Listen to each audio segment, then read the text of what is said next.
নমস্কার বন্ধুরা, traditional Bengali ফুডে আপনাদের সকলকে স্বাগত। আজকে আমি রান্না করব স্বাভাবিক একটি রান্না, চিংড়ি মাছ দিয়ে মোচার ঘন্ট। খেতে কিন্তু সকলেই ভালোবাসেন। এখানে মোচাটা আমি কালকে রাত্রে কেটে রেখেছিলাম, মোচার ভালো করে যাতে কষ বেরিয়ে যায়, তাই সেই জন্য মোচাটা আমি এখন খুব ভালো করে জলে ধুয়ে নেব। জলের মধ্যে একটু হলুদের গুঁড়ো দিয়েছিলাম, তার জন্য এই যে মোচাটা কিন্তু কালো হয়ে যায়নি। এখানে ছোট সাইজের 3টে আলু আমি ডুমো ডুমো করে কেটে নিয়েছি। এগুলো জলে আমি খুব ভালো করে এখন ধুয়ে নেব। মোচা সেদ্ধ করার জন্য জল দিয়ে দিয়েছি। এবার আমি দিয়ে দিচ্ছি লবণ আর একটু দিয়ে দিচ্ছি হলুদের গুঁড়ো। হলুদটা একটু নেড়েচেড়ে মিশিয়ে দিচ্ছি।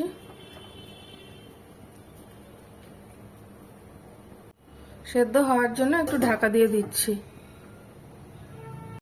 একটা মিক্সিং জার নিয়ে নিয়েছি, এখানে দিয়ে দিচ্ছি পরিমাণ মতো কাঁচা লঙ্কা আর দিয়ে দিচ্ছি পরিমাণ মতো আদা। এটা আমি মিক্সিতে পেস্ট করে নেব। একটু জল দিয়ে দিচ্ছি।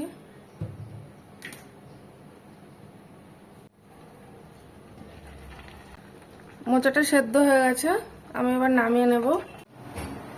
কড়া গরম হয়ে গেছে, কড়াই দিয়ে দিচ্ছি পরিমাণ মতো সরষের তেল।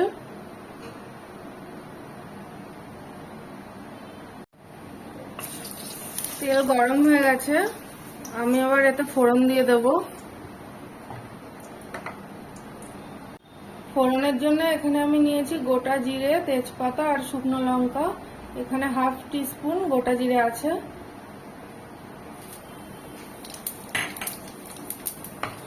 ফোড়নটা একটু ভাজা ভাজা করে নেব। ফোড়নটা ভাজা ভাজা হয়ে গেছে, এবার আমি এর মধ্যে আলু দিয়ে দিচ্ছি।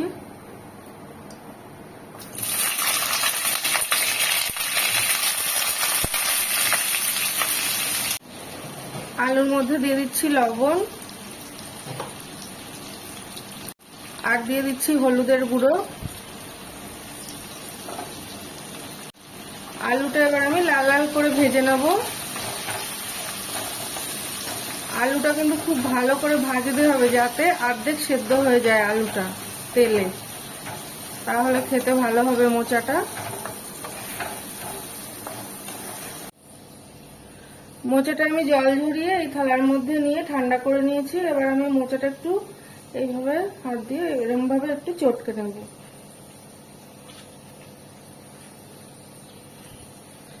এইভাবে একটু চটকে নেব। মোচাটা না চটকে নিয়েও এইভাবেও রান্না করা যায়, তো এইভাবে চটকে নিয়ে রান্না করলে মোচাটা একটু মসৃণ হয়ে যায়, দেখতে একটু ভালো হয়, মোচাটা খেতেও ভালো হয়। আলুটা ভাজা হয়ে গেছে, এবার আমি এর মধ্যে চিংড়ি মাছ দিয়ে দিচ্ছি। চিংড়ি মাছে আমি আগে থেকে লবণ হলুদ মাখিয়ে রেখেছিলাম। এই আলুর সাথে চিংড়ি মাছটা আমি হালকা করে ভেজে নেব। বেশি ভাজলে চিংড়ি মাছ শক্ত হয়ে যায়। চিংড়ি মাছটা আপনারা আলাদাও ভেজে নিতে পারেন, আমি আলুর সাথে একসাথে ভেজে নিচ্ছি। চিংড়ি মাছটা ভাজা হয়ে গেছে, এবার আমি এতে টমেটো দিয়ে দিচ্ছি। এখানে গোটা একটা টমেটো আছে, একটু নেড়ে চেড়ে নেব।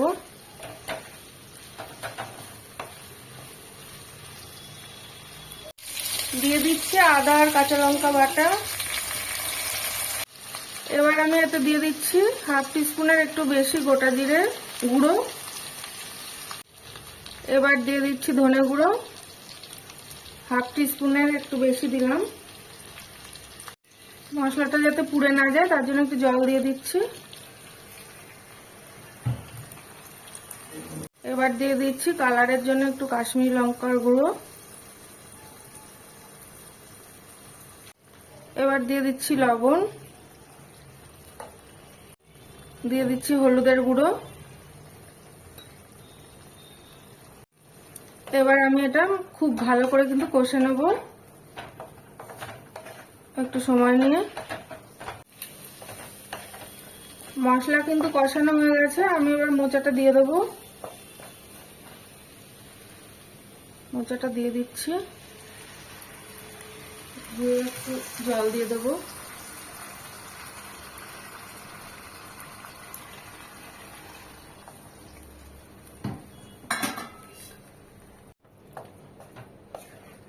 নেড়েচেড়ে একটু মিশিয়ে নেব।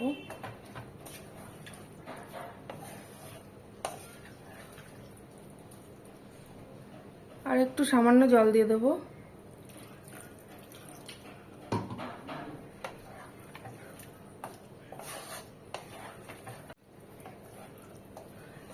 মোচায় আমি আর জল দেব না, এর মধ্যে লবণ হলুদ আমি কিন্তু সেদ্ধ করার সময় দিয়েছিলাম, আবার কষানোর সময় দিয়েছিলাম। মোচায় তো আর যেহেতু ঝোল হবে না, মোচার ঘন্ট হবে, তার জন্য আমি আর এখন লবণ হলুদ দেব না।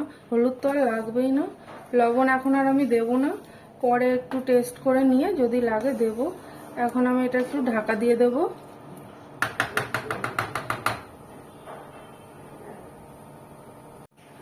পাঁচ মিনিটের জন্য এটা একটু এখন ঢাকা দিয়ে দেব।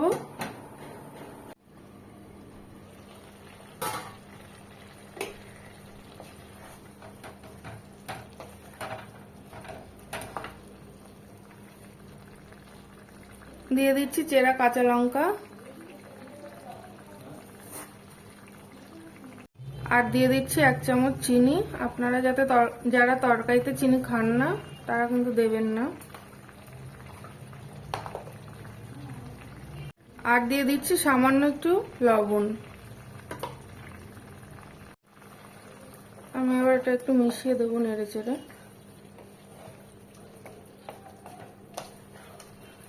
গ্যাসের ফ্লেমটা লোতে রেখে আমি আবারও এটা 5 মিনিটের জন্য একটু ঢাকা দিয়ে দিচ্ছি।